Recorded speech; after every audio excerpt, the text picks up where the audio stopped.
La persona con discapacidad tiene capacidades, es una persona apta para vivir en la sociedad. Que mi condición no me frene, no me haga sentirme menos, que realmente yo lo estoy haciendo porque también garantiza al Estado a poderme considerar dentro de la condición que yo pueda tener. Fomentar y cuidar el rol del Estado es precisamente tener un espacio donde nos puedan contactar. Nosotros tenemos un departamento específico de asesoría legal en el área de servicios para las personas y desde la dirección técnica de forma directa trabajamos con organizaciones, empresas e instituciones que tengan cualquier tipo de inquietud. Nosotros no hacemos acciones específicas centralizadas en la persona con discapacidad a través de CONADIS, sino que lo que tratamos es que las instituciones, cuando hagan sus procesos, los procesos sean inclusivos. No existe iniciativa política válida que si no contempla a las personas con discapacidad, no solo en su participación, sino en su concepción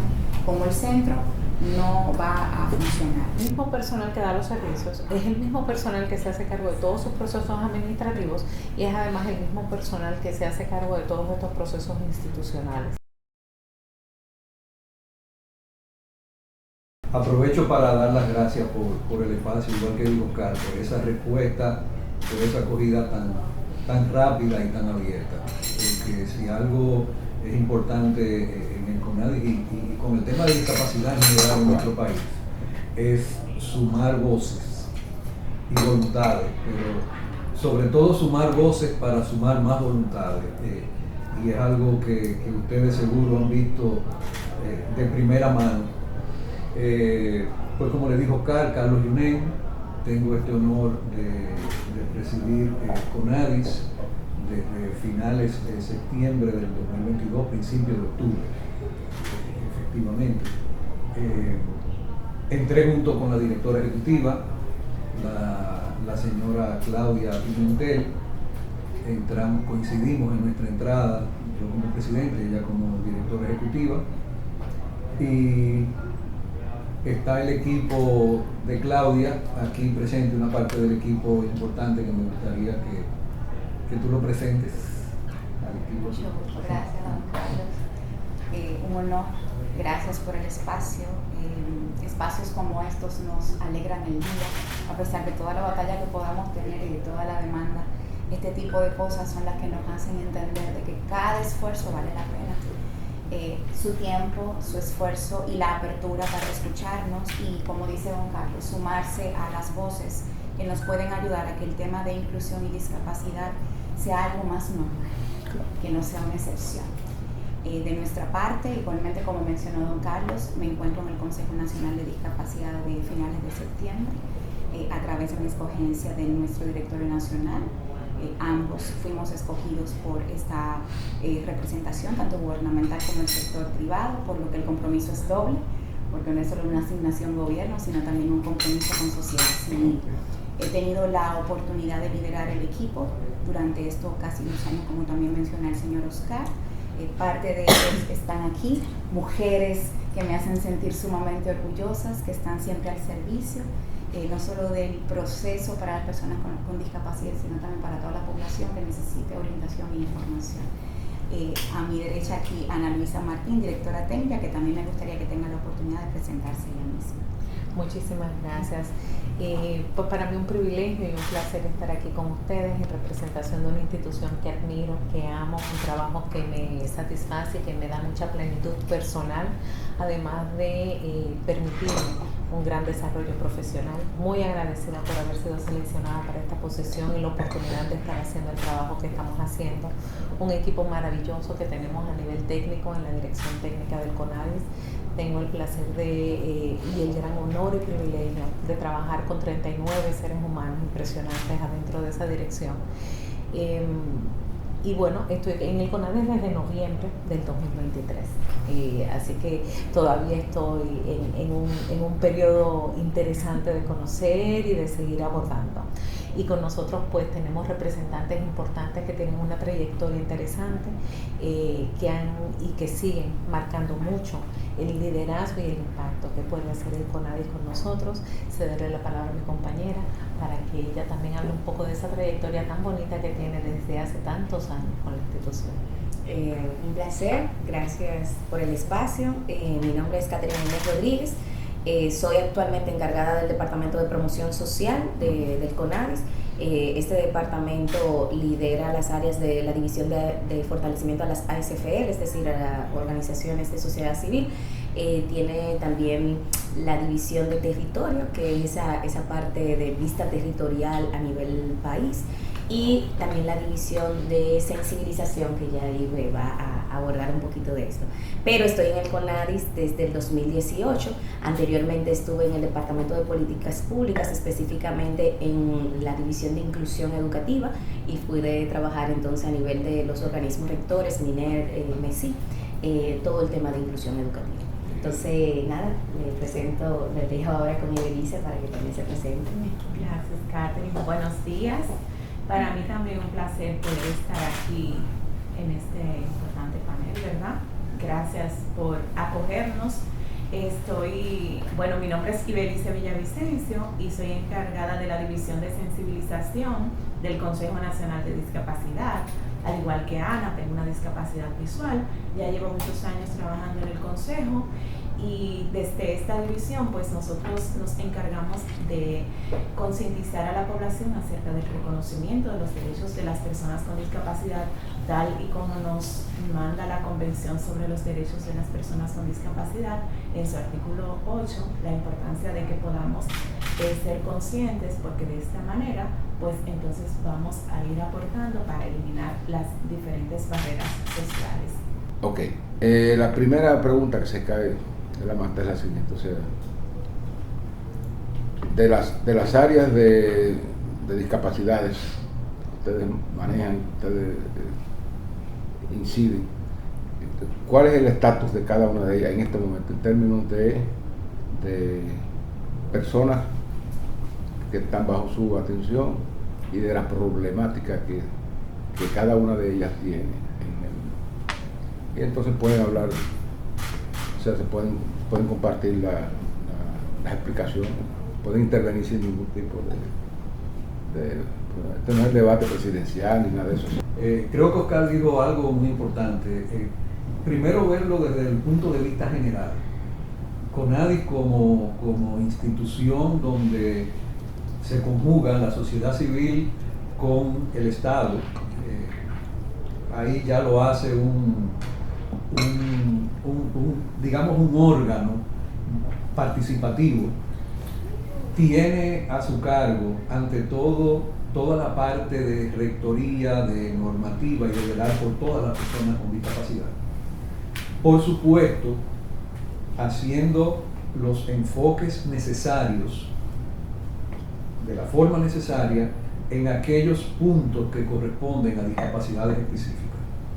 Oscar decía el tema del censo, el tema de tener la apreciación de quiénes son, de dónde están, de qué necesitan nuestras personas con discapacidad.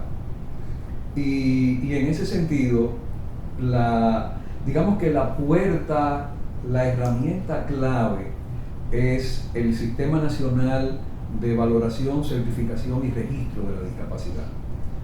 Porque es cierto que un censo general no va a determinar con precisión, yo diría que ni con aproximación técnica, las realidades de la población con discapacidad. Entonces, lo más importante dentro de esto es hacer énfasis en la importancia del sistema de valoración, porque el sistema de valoración es el que permite, en primer lugar, tener esa claridad en términos humanos y estadísticos en cuanto a las personas con discapacidad por edad, por tipo de discapacidad, por grado de discapacidad, y por lo tanto la apreciación de las necesidades, tanto a nivel de políticas públicas como a nivel de servicios específicos y focalizados. Para que ustedes tengan una idea, en el año 2022 se hicieron apenas unas 2.000 certificaciones, 1.900 y pico certificaciones. Y eso es algo ínfimo. Y una de las prioridades que ha tenido el CONADIS del finales del 22, 2023 y ahora 2024 es precisamente acercar el proceso de certificación a la persona con discapacidad, buscando la manera de descentralizarlo. En el año 2023, CONADIS logró certificar 6.943 personas, casi 7.000. Y en lo que va de año a mayo, no tengo el cierre de junio, a mayo ya estábamos alrededor de los 4.050. Sí, exacto. ¿Cuánto? 4.050. De este año. Sí. Hasta A mayo, mayo. los primeros 5 meses. Hasta mayo, pero en el anterior había tenido 6.900 900 en el año entero. en el año entero. Sí. Y ahora esto significa nuevas certificaciones. Nuevas certificaciones. Eso proyecta alrededor de 10.000. De 10.000. En- ¿Y el censo qué dice alrededor? Según lo que se ha levantado hasta el momento. ¿Tienen alguna idea de cómo un censo incompleto hasta dónde llegó eso? Actualmente lo que estamos manejando es la estadística a través del SUBEN, que trabaja con el set corto de Washington, que es la metodología con la que estamos impactando en las instituciones que están llamadas a hacer la captura de datos y manejo estadístico para que tengan la capacidad de identificar a personas con discapacidad. El set corto de Washington nos permite identificar a las personas con discapacidad.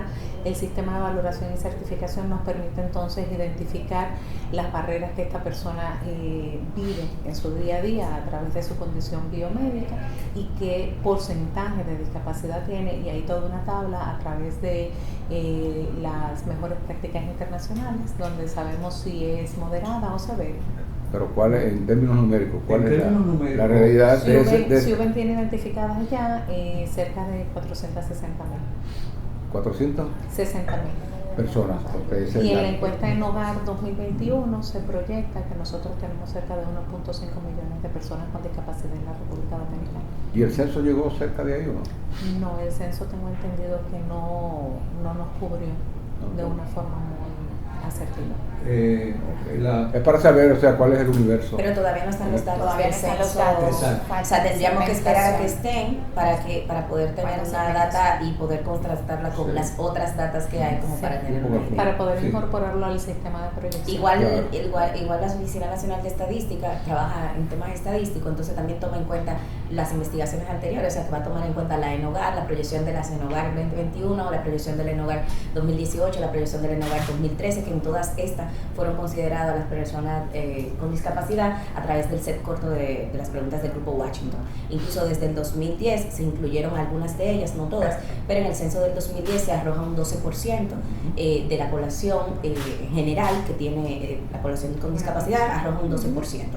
Eso en el censo del 2010. Y ya luego las proyecciones han ido aumentando Claro. en 2013, 2018, 2021 en la ENOGAR. Obviamente la recogida de la data no es igual para una encuesta que para un censo. Sí. Entonces en ese sentido sí estamos con alta expectativa de entender o de poder ver, visualizar cuál es la numeración que trae el censo realizado en el 2022 como para poder tener una proyección efectiva. A pesar de que la ONE tuvo grandes retos en la parte del censo, también han tenido cierto, porque hemos estado acompañándoles y han hecho ciertos procesos para validar la información recogida. Es decir, además del censo, luego se hizo una muestra censal, como un contraste de ese censo para proyectar mejor lo recogido en el censo inicial. O sea, se hizo como un segundo levantamiento y ahí se hizo como una proyección más todas las respuestas anteriores. Entonces, esperemos que sea el dato lo más parecido a la realidad posible.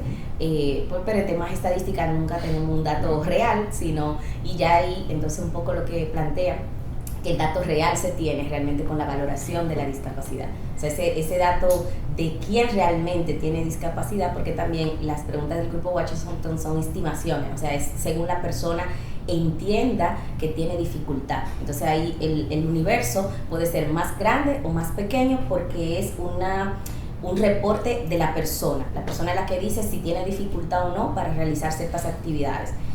Sin embargo, en el sistema de valoración ya tiene que venir con un diagnóstico médico que certifica la condición y luego entonces se hace un levantamiento del entorno, de las barreras y cómo estas barreras limitan la participación. Lo que yo veo entonces es que la brecha es demasiado grande, porque si ustedes han certificado o valorizado a cerca de 10.000 personas y la estimación de que el universo es más grande, entonces tiene un gran trabajo por delante. Eso es por un lado, pero antes de como no tengo mucha información, me gustaría que identifiquen cuáles son las categorías que para ustedes entran en los tipos de decir, para ser, digamos, son 5, 6, 7, que no sé, para que vayamos. Sí. Bueno, la convención contempla, nosotros nos regimos por el marco legal y de derecho, la convención de Naciones Unidas de los Derechos de la Persona con Discapacidad plantea la discapacidad intelectual, discapacidad auditiva, discapacidad visual, discapacidad físico-motora, discapacidad psicosocial. 5. Así es. Y me falta... Lo que pasa es que dentro de esos tipos, o sea, así están clasificadas, pero dependiendo de la deficiencia que tenga la persona, pues, por ejemplo, dentro de discapacidad sensorial está discapacidad visual y está discapacidad auditiva, aunque la convención contempla 5 tipos, pero se subdividen además. Sí, no es para tener una idea de cuál es, digamos, el mapa. Y luego entonces están las variantes de las discapacidades múltiples. Exacto, ok. Cuando tenemos a personas con discapacidad con sordoceguera, que puede ser tal vez una de las discapacidades múltiples más retantes, pero luego está entonces la matriz que se empieza a generar de la combinación de las diferentes discapacidades y de los diferentes tipos de discapacidad, y la diferencia de intensidad es también la que determina la experiencia de la persona con discapacidad, porque yéndonos un poquito a la base, la descripción de discapacidad es la combinación de la persona con la condición con las barreras que experimenta. La misma persona con la misma condición, dependiendo del ecosistema en el que está, tendrá un mayor o un menor nivel de discapacidad. Una pregunta, de esas 5 categorías, ¿cuáles son, digamos, las más nutridas? O sea, ¿dónde hay más? ¿En la? Sí, donde hay mayor porcentaje número. Sí. poblacional. Después de nosotros correr el proceso de valoración, la estadística lo que nos ha ido dando es físico-motor. Primero, en primer lugar, físico-motor. Es la mayor. Y luego, Luego entonces la que tiene que ver con neurodiversidad, en este caso específicamente llama la orientada a niños. Últimamente las estadísticas lo que nos están arrojando es TEA. Y segundo, entonces el tema de Down, etcétera. y el tercero, visual. Tercero, visual. Cuarto, auditivo.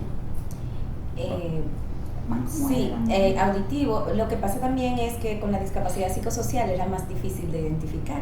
Entonces de ahí siempre tenemos un número menor en la identificación. No necesariamente sea la realidad, porque la discapacidad psicosocial, incluso en los términos de medidas, por ejemplo, de estadística, el set corto del Grupo Washington, la limitante que tiene es que no identifica personas con discapacidad psicosocial. La dieta que tiene mayor estigma, mayor discriminación, entonces muchas veces incluso las personas no se dirigen porque no se consideran una persona con discapacidad y no pasan por la valoración. Entonces es la que casi siempre tiene menos número, pero es por un tema más que todo de estadística y de percepción de la persona. Pero sí, en ese sentido, de las más reconocidas, pudiéramos decir que auditiva estaría como el número 4 y la psicosocial en el 5. A propósito de tratar el tema, ya le voy a dejar la palabra a Ari, después a Angie también. Pero cuando comenzamos a tratar el tema aquí en el periódico, se armó un rebú entre los editores. Nosotros tenemos una reunión por Zoom todas las mañanas para planificar lo que vamos a hacer y todo. A quién vamos a atacar, a quién vamos, por dónde es que nos vamos. Entonces, las notas de Ana se titularon de una manera, y alguien de los editores dice: mire, yo me quejo, tengo que quejarme ante ustedes, ante la dirección, todo.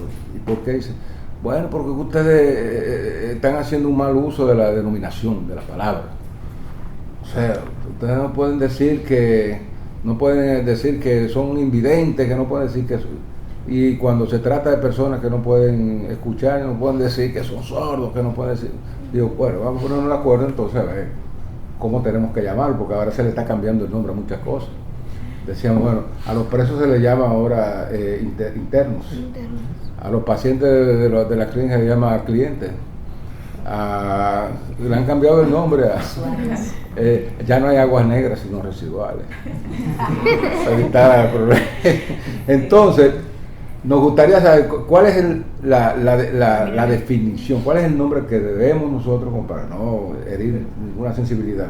Sí, En sí. cada uno de los casos, ¿qué no tenemos que decir? Es importantísimo porque Sí. no es una diferencia de forma, también es de fondo.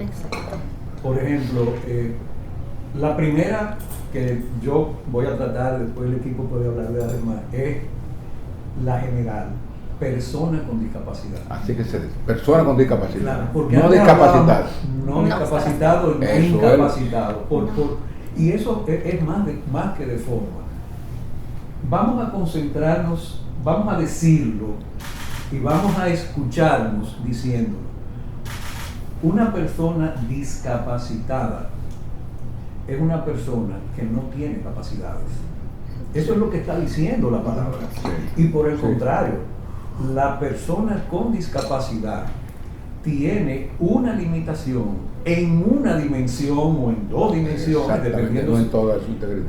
pero no es una persona sin capacidad. Y eso es algo que nosotros tenemos que comunicar e insistir, subrayar. Sí. La persona con discapacidad tiene capacidades, es una persona apta para vivir en la sociedad y puede desarrollarse y participar en igualdad de condiciones y derechos. Sí. Y eso es lo primero que nosotros tenemos que resaltar. Entonces muchas veces nos dicen, sí, pero eso es semántico. Exactamente, semántico quiere decir significado. Y el significado es profundo.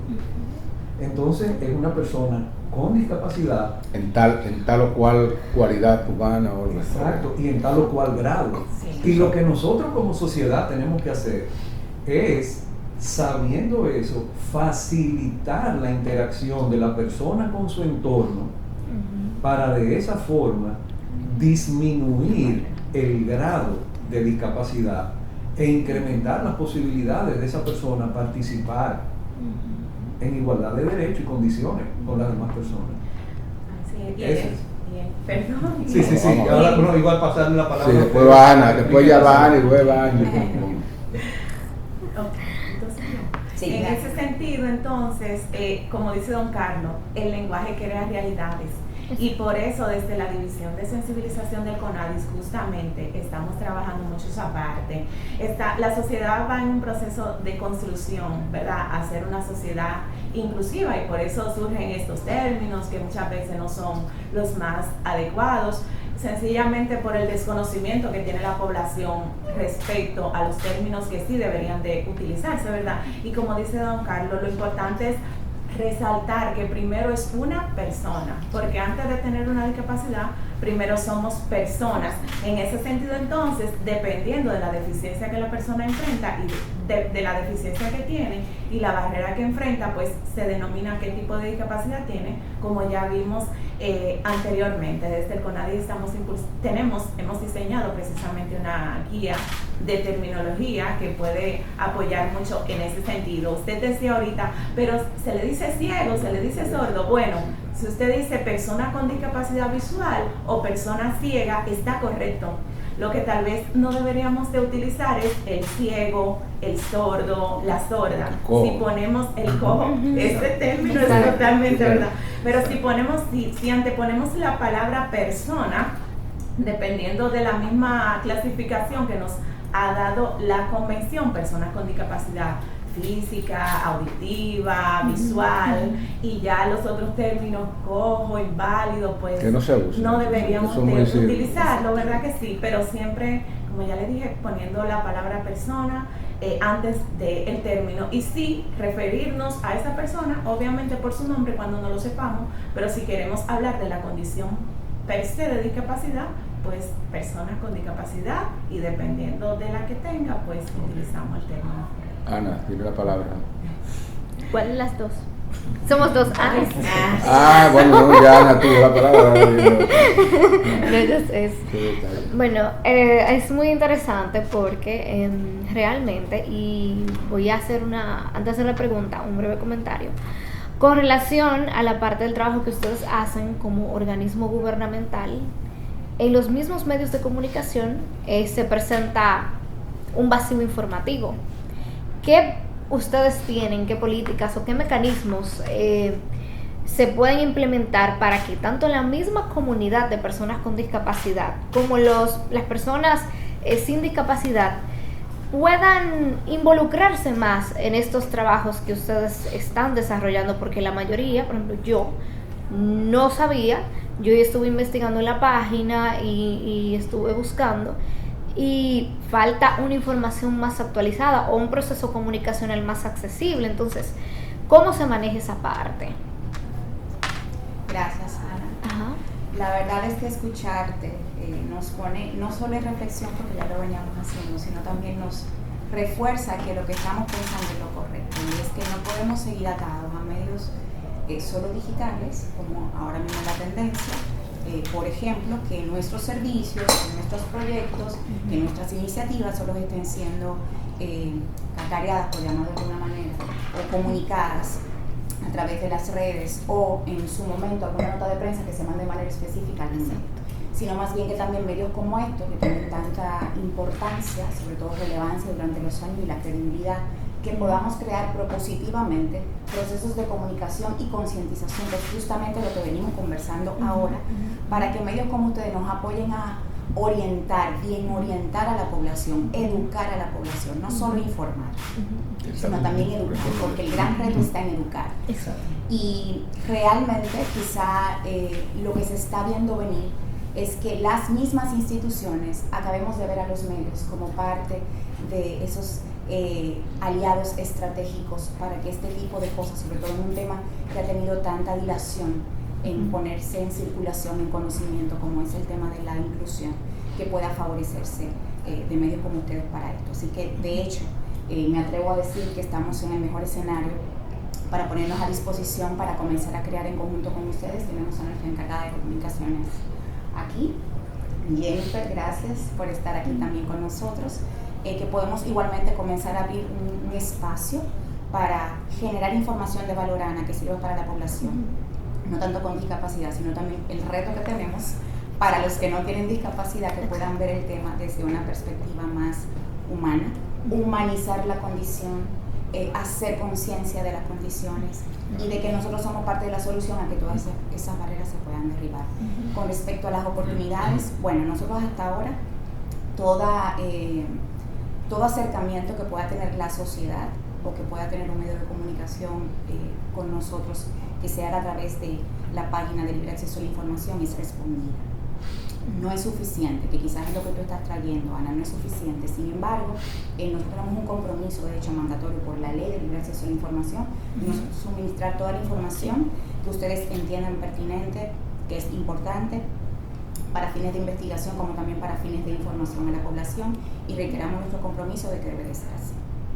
Sí, esa fue una queja nuestra del distrito, que la hicimos pública a través de un editorial, cuando nos dimos cuenta de que la pobre Ana, cuando le pedíamos más información, decía, es que yo he buscado información, no me la dan, y busco por aquí, pido, no me dicen nada. Eso pasa, sí, eso pasa también aquí en muchas áreas de pública y privada también, eso es muy común. Hay como una reserva, para no abrirse la cosa. Nosotros tenemos como medios de comunicación, a veces con todos los datos a la mano y simplemente llamando para confirmar, tenemos problemas de tiempo. Entonces llamamos y con el dato en la mano, entonces no nos queda más remedio luego que difundirlo, y entonces ahí viene la aclaración. Mire que queremos aclarar, pero si estamos llamando para eso. Pero nada, yo entiendo que la labor que están haciendo ustedes es una labor ciclópea de una magnitud que la gente ni se imagina. Eso, entonces, acepto esa buena voluntad de ustedes para que podamos trabajar como medio de comunicación. Vamos a ver qué se nos ocurre a partir de este encuentro, porque les recuerdo que a partir de un desayuno que hicimos acá el año pasado, o sea, alguien me dice, mire que la Federación de Protectora de Animales quiere quiero hacer un desayuno. Y yo, ¿para qué? Desayuno en el listín de papá tan mal. Y estaba mirando así, entonces está bien que vengan. Y me quedé sorprendido porque vinieron muchas personas que están comprometidas con... Y comenzamos a hablar de la situación de los derechos, del tratamiento de los animales, esas cosas, ¿no? Y también del mismo mercado. Y me llamó mucho la atención, me impactaron tanto esas declaraciones, ese compromiso, que a partir de ahí decidimos abrir un espacio semanal en nuestras redes, se llama Espacio Animal. Entonces, yo le dije, eso sí, vamos a hacerlo, pero ustedes nos dan todos los insumos y efectivamente ha resultado ser una de las sesiones más leídas y más buscadas por nuestros lectores. Entonces, tanto es así, que tanto entusiasmo que a los pocos meses de iniciar el Espacio Animal, convocamos a un encuentro acá. Ustedes estaban aquí, ¿verdad, Rubén? Un encuentro aquí en el listín a toda la gente que tenía que traer sus perritos y sus mascotas. Se llenó esto aquí. Si los dueños saben eso, se llenó esto de mascotas y la gente, pero fue un día como un día de carnaval, una cosa impresionante. Entonces, a partir de ahí, entonces surgió la propuesta pública que hizo este diario junto con la Federación para el Pacto por los Animales. Un pacto, el día 6 de mayo, 10 días antes de las elecciones, se abrió la firma del pacto y comenzó el pacto. El presidente de la República, todos los candidatos presidenciales vinieron aquí, autoridades, senadores electos, o sea que tan sorprendente que es el primer pacto que se convoca y con pocos días de diferencia tiene una aceptación mayor. Entonces se me ocurre que vamos a pensar en algo específicamente para este sector, o sea, cómo hacemos una alianza estratégica. Yo estoy pensando del muchas listín, cosas. Yo me acuerdo a pensar muchas cosas. Yo quisiera... El listín y con nadie para que este tema verdaderamente... Me recuerda las últimas palabras cuando nos vimos la última vez aquí, que me volteé, ratificando su oferta, me volteé y le dije, créame que hay mucho por hacer y sabemos que juntos podemos hacer cosas distintas. Lo primero es lo primero, fue por donde yo comencé. Nosotros creo que debemos abundar un poco más en los logros a través de otras instituciones, Ventanilla Única y una serie de cosas que se lograron. Todo esto es reciente. Yo tengo 4 años, voy a cumplir 4 años involucrado a petición del presidente en el tema del CONADIC. Y no fue hasta hace 2 años, todavía en septiembre cumplimos 2 años, que realmente se pudo armar un equipo, digamos que con una dirección, sí, y con mucho trabajo para avanzar, porque si bien es cierto que desde el Estado es de donde más se puede hacer, las cosas toman mucho esfuerzo para lograrse desde el Estado mismo. Y eso es un reto que va desde el presidente de la República a cualquier servidor público. Entonces, si hay algo que yo entiendo que hoy puede trabajarse públicamente, es primero la herramienta de certificación. A mí me gustaría hablar de eso. Sí, o no, entonces, ¿qué están haciendo ustedes ahora para? Yo creo que entonces ese es un elemento, pero yo no quisiera hablar de ese elemento sin antes hablar de un plan nacional de discapacidad, un plan estratégico nacional. Entonces, si nosotros pudiésemos agarrar y desempolvar nuestro plan y montarlo y socializarlo con ustedes y hacer un mapa en el tiempo de qué atacar en qué momento y poder construir una historia, ese es el contenido que el Listín Diario le encanta tener y que es la verdadera plataforma transformadora que puede venir a hacer algo. Primero es bidireccional, porque hay un compromiso de parte de un medio de comunicación de la importancia del Listín Diario, pero al mismo tiempo compromete a los actores que están exhibiendo lo que está saliendo ahí, porque es un tema público. O sea que yo creo que aquí hay una sinergia natural que se tiene que dar ante algo muy fértil, que lo conozco, esa fertilidad la conozco por mis últimos 13 años de experiencia a través de Quiéreme Como Soy. O sea, cualquier cosa que podamos hacer hacia la discapacidad, de mano con el listín diario, señores, es un tema de dirigirlo correctamente, buscar la diana, centrarnos bien y buscar, medir y retroalimentar, y eso es un círculo virtuoso que podemos generar.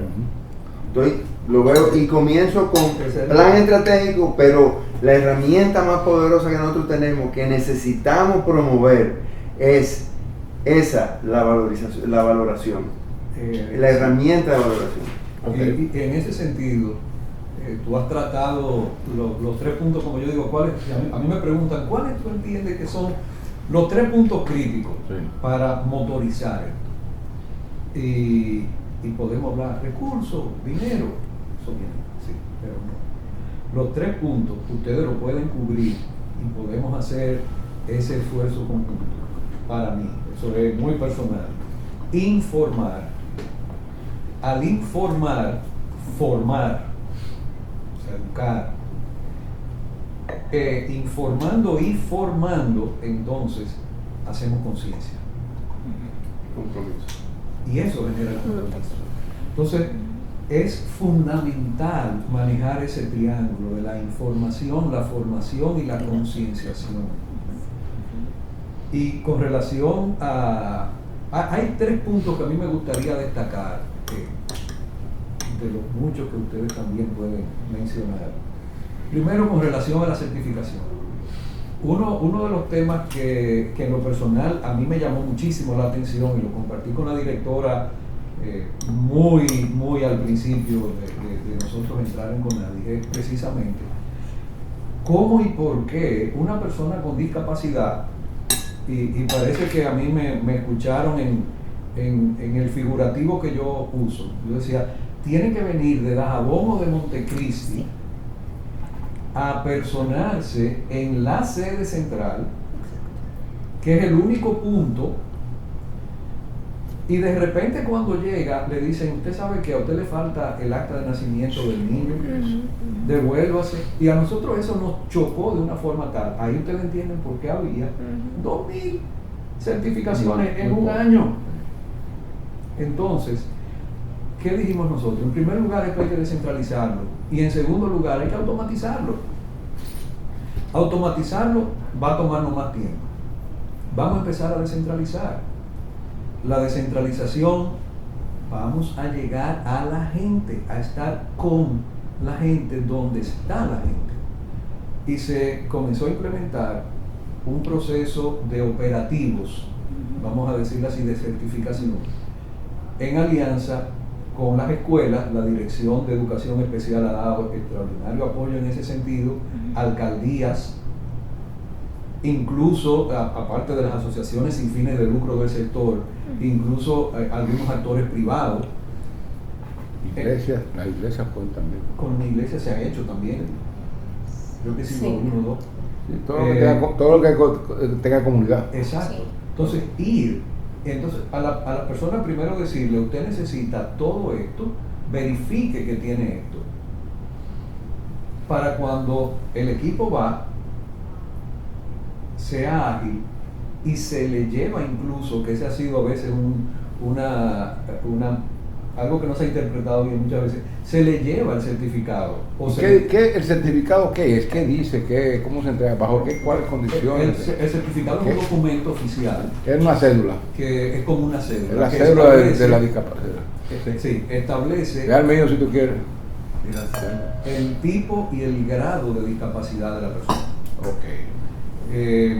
¿Qué estamos haciendo con esto? ¿Qué está haciendo CONADIS?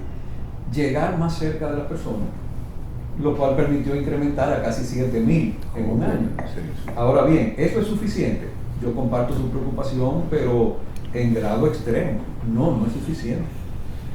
se inició junto con la OPTI y Burocracia Cero un proceso para automatizar el proceso, valga la redundancia, y ya la plataforma está en las fases finales de prueba para que las personas puedan pre-registrar su cita con la documentación.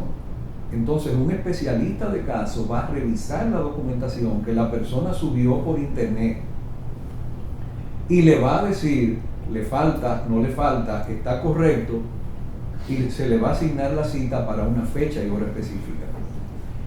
Si hay un operativo del lugar, se descentraliza el operativo del lugar, si está planificado.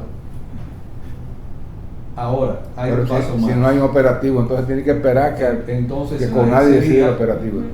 Hasta que se haga el operativo, o ahí sí tendría que ir al punto. Pero la fase siguiente lo hace más interesante. Conadis no tiene otros establecimientos en el resto del país. O sea, usted está en sede central, pero no tiene, digamos, un representante en cada provincia donde la gente pueda ir. Pero la OPTI se ha comprometido, hemos hablado con el director, y él está totalmente identificado con esto, a que en cada .gov se establezca un área para el CONADIS. Y estamos en proceso con otras instituciones, tanto de la sociedad civil como del Estado, para establecer puntos de certificación descentralizados prácticamente en todo el país. Por supuesto, y la Junta Central Electoral, que está a nivel nacional, no podría ser un instrumento de apoyo en esto, no sé. El apoyo del sistema de valoración es un apoyo que tiene una serie de requerimientos para poderse hacer en excelencia, donde necesitamos profesionales de la salud, profesionales de la salud mental, profesionales de trabajo social. Por lo tanto, cuando estamos buscando alianzas, sí es verdad que cualquier alianza que nos permite expansión territorial es buena, pero es mejor cuando podemos hacer alianzas con instituciones que nos colaboren para fortalecer el perfil del trabajo. Ustedes tienen sus propios médicos especialistas que son los que certifican, ¿verdad? O se pueden valer de cualquier... Tenemos un equipo. Es un equipo multidisciplinar, pero es un equipo para una unidad. O sea, aquí el reto sería tener un equipo como ese en los diferentes lugares, y claro, por eso plantea nuestra directora técnica que el ideal sería que estuviera enmarcado, por ejemplo, en el Servicio Nacional de Salud, que tiene ya los profesionales, porque ya el punto, por ejemplo, OPTI pudiera cedernos el espacio, pero tendríamos que plantear entonces la búsqueda de profesionales en el área que estén disponibles, la contratación de ese personal, en qué institución va a caer esa contratación del personal. O sea, que hay otros puntos a tomar en cuenta. Lo ideal sería en una plataforma que ya tenga al profesional, y que sea simplemente pues dentro del servicio que ya dan, que ya ofrecen, y que tienen un personal ahí capacitado sería solamente nosotros capacitar al personal en el sistema de valoración. Okay. Pero ya tengo los profesionales formados. Ok, una pregunta. ¿De qué le sirve el certificado a las personas? Vamos a ver. ¿Qué van a hacer con bueno, yo tengo un certificado que me dio Conadis, sí, bueno, está bien que, bueno, pero no puedo caminar por una calle aquí, no me reciben aquí, no me dan empleo en ningún lado.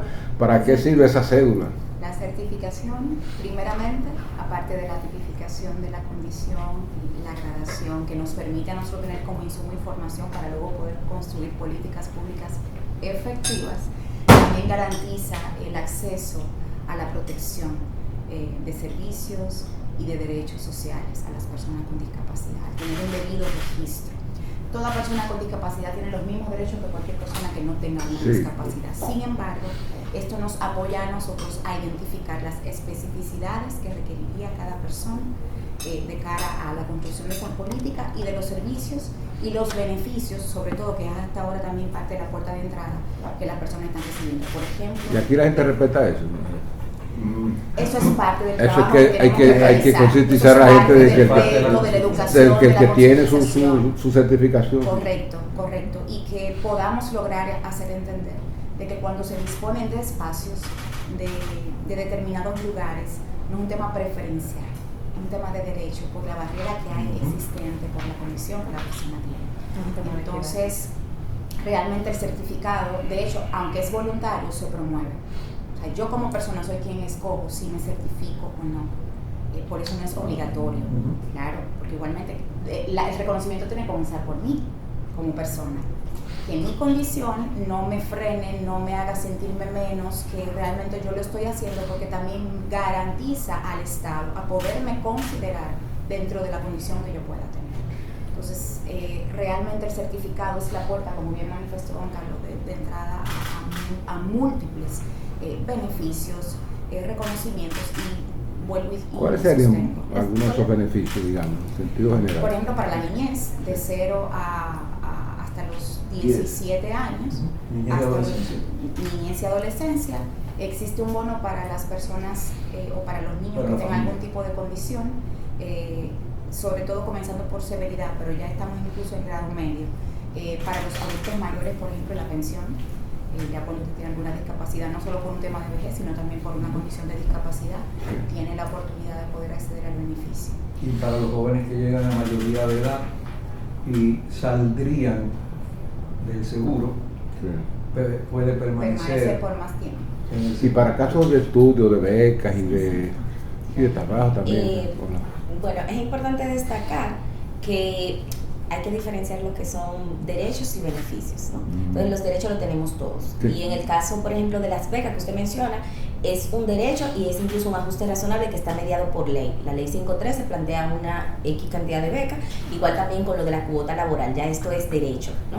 Entonces ya hay una cuota laboral que plantea un porcentaje para instituciones públicas y privadas que deben de estar. Que y por cierto, estamos buscando el cumplimiento de esa cuota y el sector empresarial no nos quiere decir si la está... Yo me parece que todo decanta en que un listado de cuáles son los beneficios que están ligados a esa certificación y hablar un poco en un capítulo de ese derecho de ser empleado. Es clave. O sea, sí, porque hay algo importante, justamente interrumpo, Oscar. Sí. No se le puede negar trabajo por no tener certificado. Exactamente. Pero el sector empresarial está cumpliendo con eso. Pero yo ahí voy. La cuota. Debería, legalmente no se puede. Pero yo te pregunto, dime en el caso de un Asperger, la interpretación de un director de gestión humana, o digamos, yo tengo N cantidad, yo estoy en cumplimiento, yo tengo el 3% cumplido. ¿Contra qué lo voy a decir? El 2%, perdón. ¿Contra qué lo voy a decir si yo no tengo una certificación de la gente que yo la tengo bajo mi cuota? O sea, hay una... La sugerencia a nivel internacional. Cacofonía. Sí. Hay falta algo. Entonces, tiene que haber, o sea, yo creo que aquí se puede hacer algo interesantísimo, don Miguel. Porque aquí hay tantas cosas sueltas y usted pregunta, pero ¿y cómo es posible después de tantos años que existe la institución? Mire, eso sería una conversación suya y mía a sola, sin micrófono y sin teléfono. Estamos comenzando ahora. Estamos comenzando a destapar la caja. Él tiene la historia. La caja, vamos a ver. Sí, pero bueno, era que quería tener una idea porque estos puntos van a ser... Claro, es que aquí hay este terreno sumamente fértil, sí. Porque aquí hay tantas oportunidades legisladas. Sí. Legisladas. Es un tema de esclarecer cuál es la realidad y de esa realidad cuál se está ejecutando y cuál no se está ejecutando. Eso es lo que hay que hacer. Esto es un tema muy sencillo. Sí, perdón. Entonces, quiero agregar algo ahí. Yo lo que creo que hay que preparar un guión, y ese guión hay que romperlo en pedazos. Y esos pedazos tienen que ser enriquecidos a través del CONADIS y evidentemente del área periodística. Que ya Ana comenzó. Entonces yo creo que esto puede perfectamente... yo que vengo de la industria automotriz, donde nosotros tenemos que dar servicio a productos que duran mucho tiempo y algunos de ellos pues sufren percances en el camino. Y no hay nada como la mayor oportunidad de crear clientes fieles es a través de la inconformidad. Y todo el mundo dice, pero tú estás loco. No. Es que la inconformidad y la oportunidad abre la puerta para uno realmente conocer sus realidades y hacer ver la parte real, que es el sentido de responsabilidad, de cumplimiento, de empatía. Yo creo que aquí lo que estamos viviendo es eso.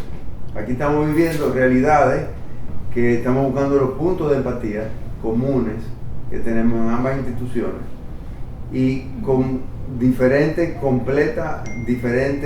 fuerzas, pero con un mismo objetivo, y ahí es donde se da la sinergia, la verdadera expresión de sinergia. Yo creo que nosotros podemos hacer de esto un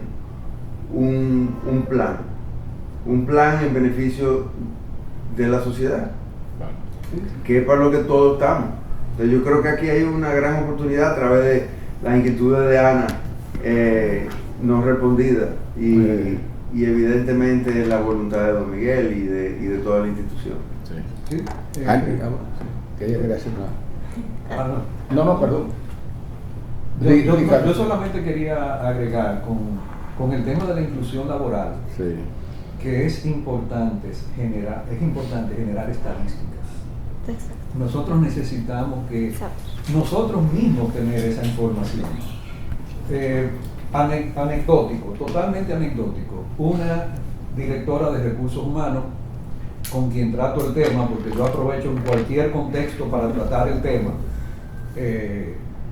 y estamos hablando, y entonces sí, ella está muy interesada en este tema y en facilitar la inclusión y todo. Me pregunta, entonces sí, porque la cuota es 2%, y se queda pensando. Y me dijo eso, lo mismo que tú dijiste. Pero yo lo que necesito es que se certifiquen, porque yo tengo más de esa cantidad. Ella sacó los números de la cantidad de empleados y la cantidad de personas con discapacidad que tenía.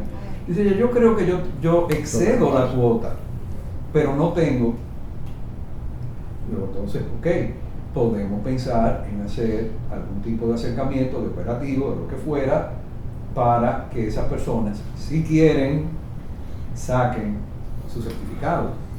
Por otro lado, en ciertas actividades que se han hecho, ferias de empleo y ese tipo de cosas, algo importantísimo, y no es un paréntesis, la inclusión tiene que ser tan real que no le tengamos que sacar un espacio aparte, porque no es inclusión. Si nosotros vamos a hacer una feria de empleo, la feria de empleo completa debe ser inclusiva. Exacto. Si nosotros vamos a hablar de educación, la educación integralmente tiene que ser inclusiva. Si nosotros tenemos que sacar un espacio aparte para la inclusión, la estamos excluyendo. Exacto. Es un contrasentido. Exacto. Cuando comenzamos a hablar en aquellos tiempos de calidad total, decíamos, en la calidad total hay 4 etapas. La primera es, ni se habla ni se hace. Nosotros estábamos ahí en discapacidad hasta hace poco, muy poco. La segunda es, se habla y no se hace, o se hace poco. La tercera es, se habla y se hace. Pero cuando de verdad funciona y se queda para siempre, es cuando se hace y no se habla. exactamente. Porque ya es parte de nosotros. Y nosotros esto, lo que tenemos que hacerlo, es parte de nosotros como sociedad y como cultura. Y hay otros países que lo han hecho. O sea, no es que sea imposible. Hay sociedades que lo han hecho en mayor o menor grado, con grandes trechos por correr. O sea, ustedes ven los números de diferencia en términos de ocupación de personas con discapacidad y personas sin discapacidad internacionalmente, y hay una brecha internacional. De hecho, Organización Internacional del Trabajo estima a nivel mundial que que las personas con discapacidad tienen 40% menos de probabilidad de conseguir un empleo. Y esos son números mundiales, globales. Yo quiero que Angie haga una pregunta, pero voy a ese detalle. Después quiero ir un poco más al futuro después de ustedes. Sí. Bueno, a mí me gustaría saber, para ustedes, ¿cuál es la posición que está teniendo ahora mismo el gobierno, pero también las organizaciones de la sociedad civil frente al tema de la inclusión de las personas con discapacidad?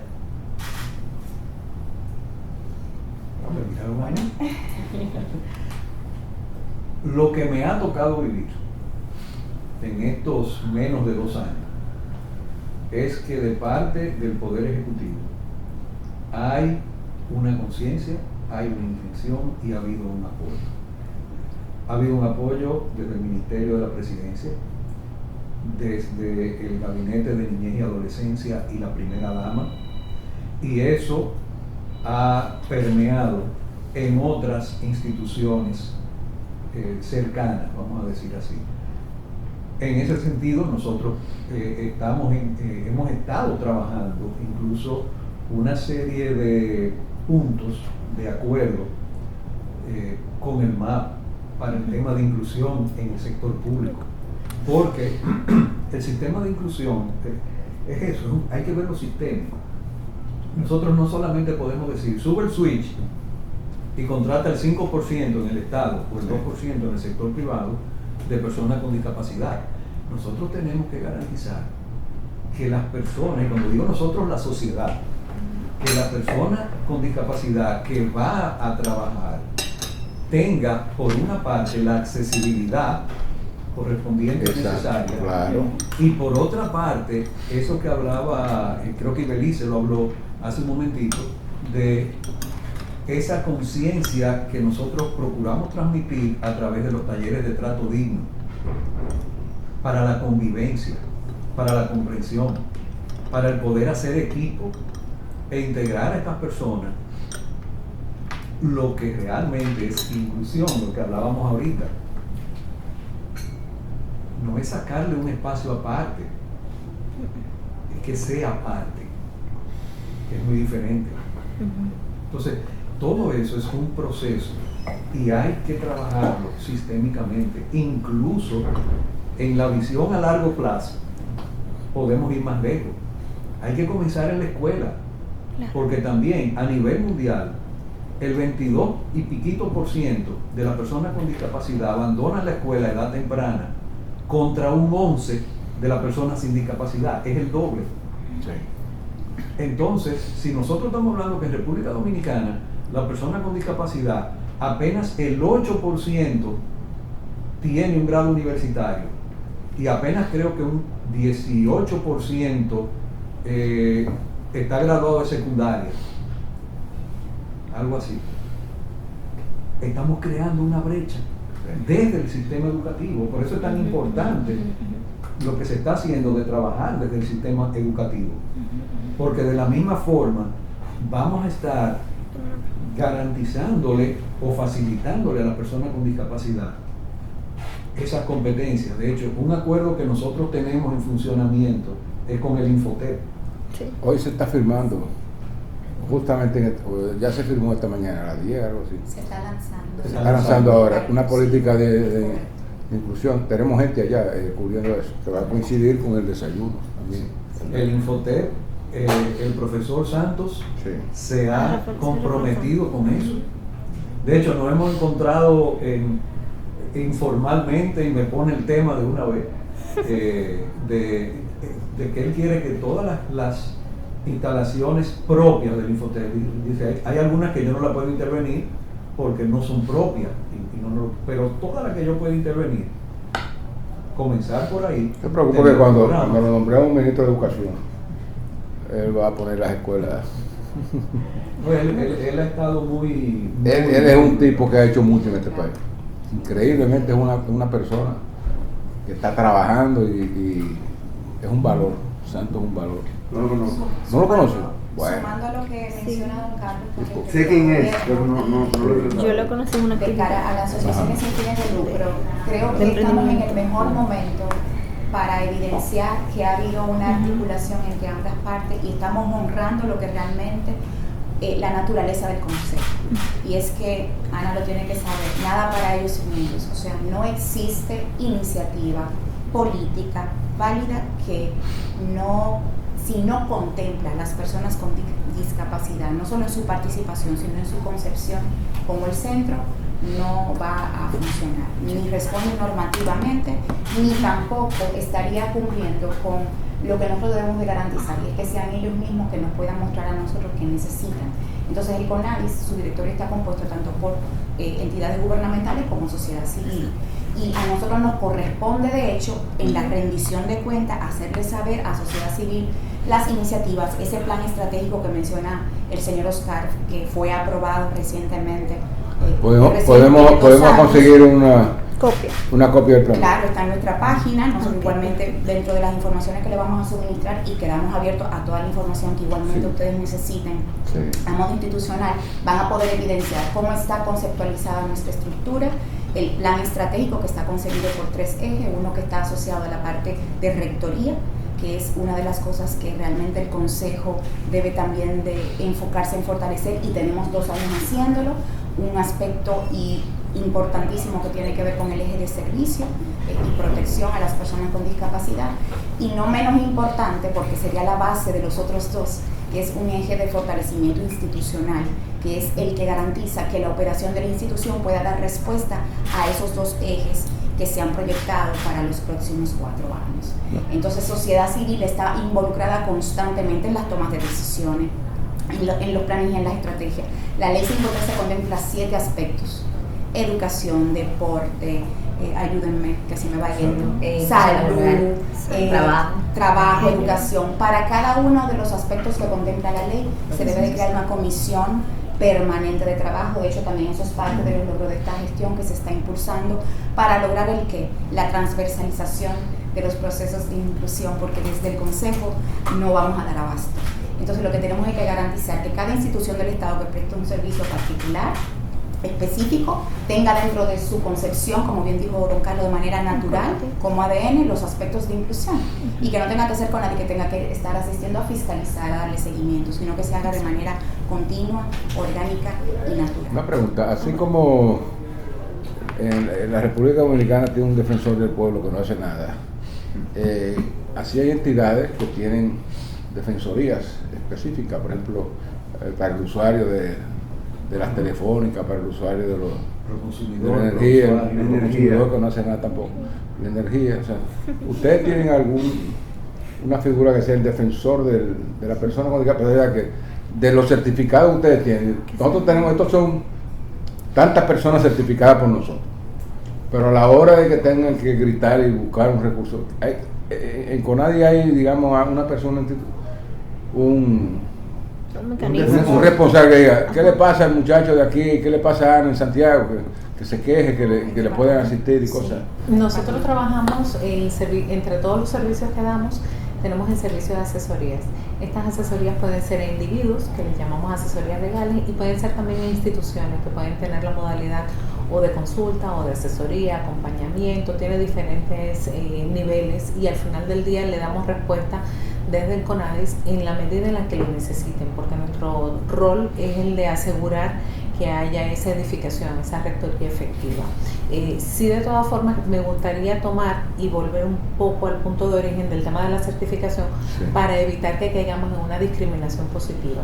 Nosotros no somos rectorizantes del que está certificado, somos rectorizantes de todos los ciudadanos, y de hecho hasta de los que son nacionales e internacionales, porque estamos desde el rol de la promoción y el cuidado del marco de derecho de la persona con discapacidad. Entonces, ahí sí bien importante el entender por qué la certificación es voluntaria, y sí ciertamente nos abre brechas al momento de hablar de la inclusión educativa y de la inclusión laboral, y por eso hay guías para la intermediación laboral y para la búsqueda de empleo de personas con discapacidad que se han trabajado de la mano con el PNUD, por ejemplo.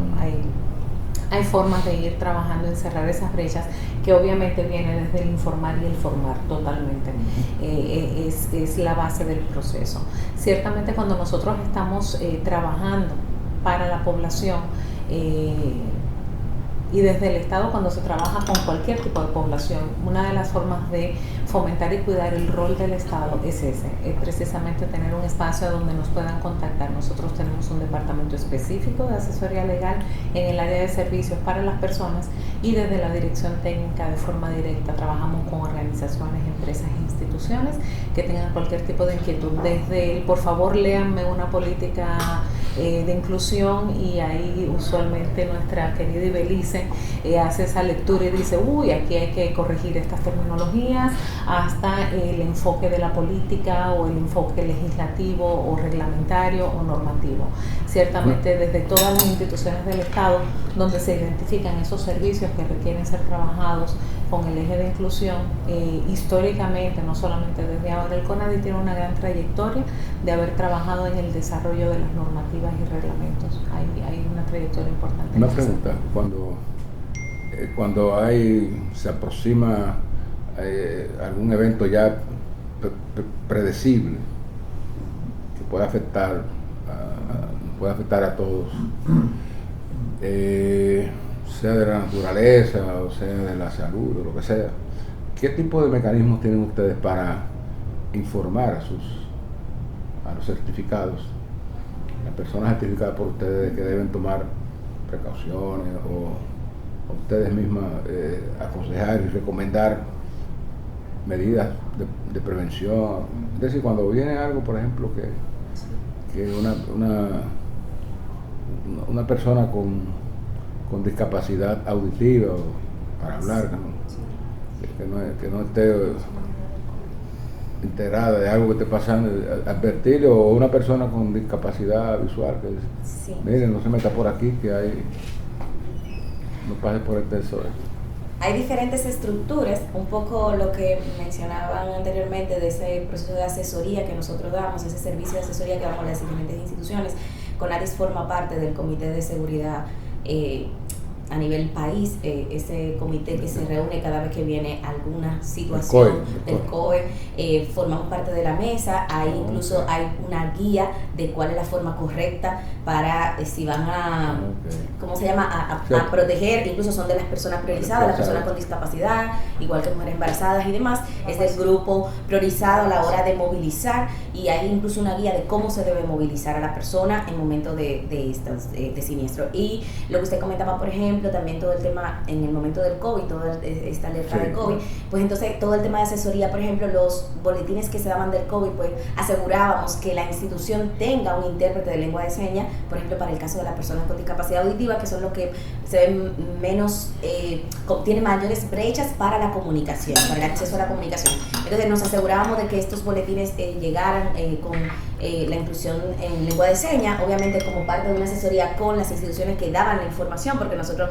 es ciertamente un poquito interesante de entender que CONADIS no trata de centralizar, nosotros no hacemos acciones específicas centralizadas en la persona con discapacidad a través de CONADIS, sino que lo que tratamos es que las instituciones, cuando hagan sus procesos, los procesos sean inclusivos, que es un poco lo que hemos dicho. Entonces, si Salud Pública tenía un aviso que dar, pues que esa comunicación llegue a todos. Pero también sabemos que existen diferentes realidades de nuestra población con discapacidad, y entonces también hacemos uso de las organizaciones de sociedad civil, es decir, las asociaciones sin fines de lucro. CONADIS tiene aproximadamente 93 instituciones sin fines de lucro que trabajan específicamente para el sector discapacidad habilitadas, que son 93 instituciones que están habilitadas, de las cuales 54 reciben fondos de subvención anualmente a través de CONADIS. Parte del presupuesto de CONADIS, un 37% de este presupuesto va a las organizaciones sin fines de lucro que trabajan por el sector de discapacidad. Es decir, que CONADIS no solo realiza las acciones que hace directamente como institución,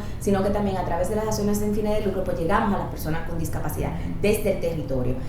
Nosotros somos parte o formamos parte de los proyectos y programas que ellos desarrollan. Nosotros lo acompañamos en esos programas que desarrollan, supervisamos esos programas, y también hacemos todo el tema de la rendición de cuentas de los fondos gubernamentales que se le dan, cómo están siendo usados. Entonces, nuestra plataforma principal de contacto con las personas con discapacidad son específicamente las asociaciones sin fines de lucro, que son las que tienen el contacto directo con las personas, porque son miembros que forman parte de dichas asociaciones. Entonces, a través de las asociaciones sin fines de lucro, nosotros llegamos realmente mejor al territorio, un poco la respuesta que usted da ahorita. CONADIS efectivamente no tiene oficinas a nivel nacional, pero sí tenemos asociaciones sin fines de lucro que desde ahí podemos desarrollar ciertos programas y también apoyamos los programas e iniciativas que tienen las asociaciones sin fines de lucro para poder desarrollar dichos programas y acciones. Entonces, cuando hay todo un tema de alerta y demás, pues hacemos uso también de esa estructura. Miren, le hemos brindado una fruta para ustedes. Gracias. Importante en el sentido del acompañamiento a las asociaciones sin fines de lucro, que se hable también por un momento de este departamento que lidera Catherine, que es sumamente importante, que es de fortalecimiento a las ASFL, y es un departamento que se dedica única y exclusivamente a ese acompañamiento, a esa vinculación con el centro de fomento en el MEPIT, y además a esa capacitación constante, porque nos aseguramos de estar ahí para asegurar que siempre funcionen más y mejor. Una pregunta a Ana. Sí. Ana, sí. tiene que probar tu fruta, ¿no? Está ahí a tu izquierda. Sí, pero bueno, sí. tú como persona con discapacidad, estás escuchando todas estas explicaciones y todas estas cosas. Ahora yo soy el que te voy a entrevistar a ti. Yo te voy a entrevistar a ti Dime cuáles son tus vivencias ejerciendo como periodista o como ciudadana, puro y simple. O sea, no cuando estás trabajando para el listín, sino ya fuera de ahí. O sea, ¿qué es lo que tú encuentras que está haciendo falta para que ustedes, las personas con discapacidad visual, puedan llevar una mejor vida, una vida más segura? Yo le iba a hacer esa pregunta cuando te hablo me salió el periodista. Ella va a respondernos ahora. Ay, Te escuchamos. Ay. Ok, hay una parte de la cual yo soy muy consciente, que es de que mi realidad no es la de todas las personas con discapacidad. Yo he tenido la oportunidad de acceder por la posición socioeconómica en la que estoy a ciertas facilidades que tal vez la mayoría de personas con discapacidad no han tenido la oportunidad, y quiero hacer énfasis en esa parte porque dependiendo de tu contexto tú tienes una determinada experiencia, y además que yo soy baja visión, entonces mi experiencia como baja visión no es lo mismo que una persona con ceguera total. Entonces, haciendo esa salvedad yo siempre al momento de hacer y me voy ya a este lado periodístico, porque aquí es donde como que he tenido la oportunidad de conectar más con diferentes realidades de personas con discapacidad y de distintos contextos. Haciendo énfasis en esa parte, siempre se enfatiza el tema del aspecto laboral y que ustedes lo estaban tratando hace poco. Me enfoqué mucho en escuchar porque aquí tengo más claridad, y es lo que por eso hice la pregunta ahorita del tema de los vacíos informativos, porque es que no hay información. La mayoría de la población, incluyéndome antes de aquí, yo creía que ese certificado no me servía para nada. Yo lo tengo, pero fue por un asunto de viajes que tuve que sacarlo y fue algo como muy, muy fortuito. Y yo pensaba, antes de esta explicación que ustedes acaban de dar, que ese certificado solamente era un cuadrito para ponerlo en la pared, como dicen. Y aquí me acabo, sí. Y aquí ustedes, de la forma, o mejor dicho, la forma tan contextualizada en la que dijeron, mira, ustedes tienen estos beneficios porque el trabajo de nosotros es establecer el tema de derechos. Entonces considero que ese es un énfasis, el tema de la información, y por eso hice hincapié la pregunta ahorita, porque si no se informa, si la persona no conoce, no adquiere los derechos, no, vamos a decir, hace garantía de esos derechos que por ley tiene, y a través del certificado, haciendo énfasis en esa parte. Específicamente en el tema de los mecanismos de inclusión laboral, yo he tenido la suerte de que he tenido el apoyo de Fundación Francina, que yo soy voluntaria también allá, y ellos me han podido colaborar con el tema de mis estudios, en el tema de beca universitaria en Pucamaima, que estoy ahí. Pero hay muchísimas personas con discapacidad que por no tener, vamos a decir, esas oportunidades, no han podido acceder a una calidad estudiantil. Y vengo hoy con el tema, y esto ya es una queja más personal, con el tema de la radiofónica. Realmente yo pienso que sí, es como ustedes decían, si queremos inclusión, tenemos que fomentarla a todos los niveles y tenemos que hacer un sistema lo más sostenible posible. Por ende, la radiofónica es un sistema que excluye, porque tú estás a personas con discapacidad enseñándoles sí los contenidos, pero muchas veces no se enseña de la forma o no se da la calidad de los contenidos que se requieren para que ingresen a un proceso universitario eficaz, porque muchos salen con déficits en el tema específicamente matemática o química, que son generalmente las materias que se complican más por el tema de que con fórmula es muy gráfica, pero hay muchos déficits en esa parte. Entonces, ¿cómo una persona que salió con déficits de la primaria pasa a la secundaria, luego quiere o pretende ingresar a una universidad que tiene ciertos estándares que por tú ser persona con discapacidad no se te deberían bajar esos estándares porque tú tienes la posibilidad si tienes las herramientas adecuadas? Entonces, por ahí, por ese tema de información, de evitar esa parte de exclusión a través de lo que es el sistema de radiofónica y de la misma dirección de educación especial, creo que ustedes deberían involucrarse más ahí, empezando por el nombre que tiene. Sí, y como que se normalice más, porque es lo que se busca, y por eso se realizaron estos artículos, para que esas problemáticas no se queden solamente en están ahí y la vamos a solucionar en algún momento, sino que se normalicen y que es algo que se le dé remedio, pero con la participación de las personas, porque es que muchas personas con discapacidad no se consideran representadas, y no lo digo por mí, lo digo porque he hablado con muchas personas a lo largo de este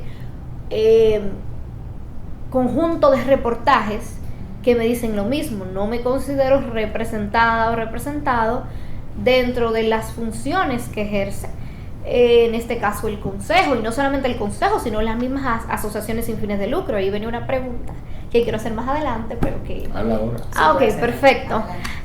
Y es el tema de cómo ustedes garantizan que en los territorios, y esto se ve en provincia, no exista una monopolización de parte de las asociaciones sin fines de lucro con el tema tanto de recursos como de afiliados, que se ve mucho.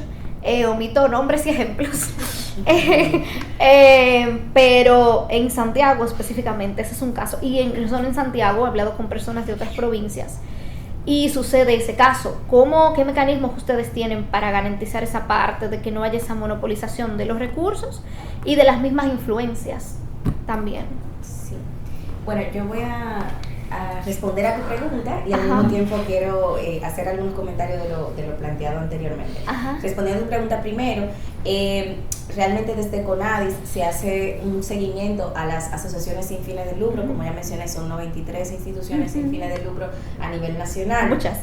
Muchas, algunas de ellas trabajan con fondos propios y otras con fondos del Estado, fondos de gobierno. Dentro de las que reciben fondo gobierno son las que son más fiscalizadas, porque son fondos de nosotros que le damos, y sí se hace una revisión del uso de esos fondos, e incluso esa subvención se ve condicionada un poco por el uso de esos fondos. O sea, en la medida en que usen bien esos fondos, pues podemos aumentar esos recursos, y si no usan bien esos fondos, pues no se le aumenta, no se le quita. Como dirían, I'm sorry for you. Sí. Entonces, sí tenemos un gran reto que plantea Ana, y es la parte de la centralización. Pero es importante que entendamos lo que es la construcción de sociedad civil.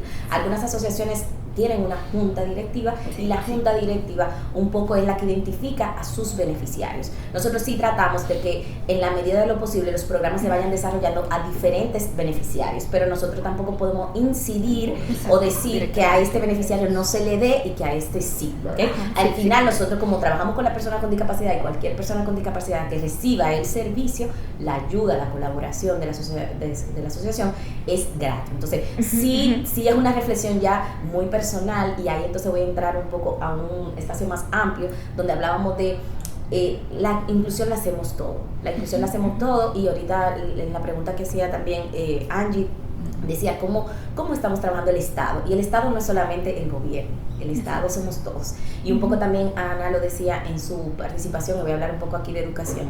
Ciertamente una de las brechas más importantes para la inclusión laboral de la persona con discapacidad es la falta de inclusión educativa. Sí. Dentro de la población, usted ahorita quería mucho saber la diferencia entre tipos de discapacidad. A nivel de educación, sí podemos decir, por ejemplo, que dentro de los grupos poblacionales, las personas con discapacidad visual son las que han tenido mayores beneficios de inclusión en temas de educación. La mayoría de las personas con discapacidad visual o dentro de la población, lo que llegan a niveles más altos de educación, son discapacidad visual. ¿Por qué? Porque hace un gran tiempo, ya dentro de las normativas del Ministerio de Educación, que nosotros venimos acompañando a dichas normativas, según para hacer cumplir la ley, hemos hecho diferentes discusiones, debate con el Ministerio de Educación para que vaya ampliando su oferta, ¿no? Y garantizando el derecho a la educación.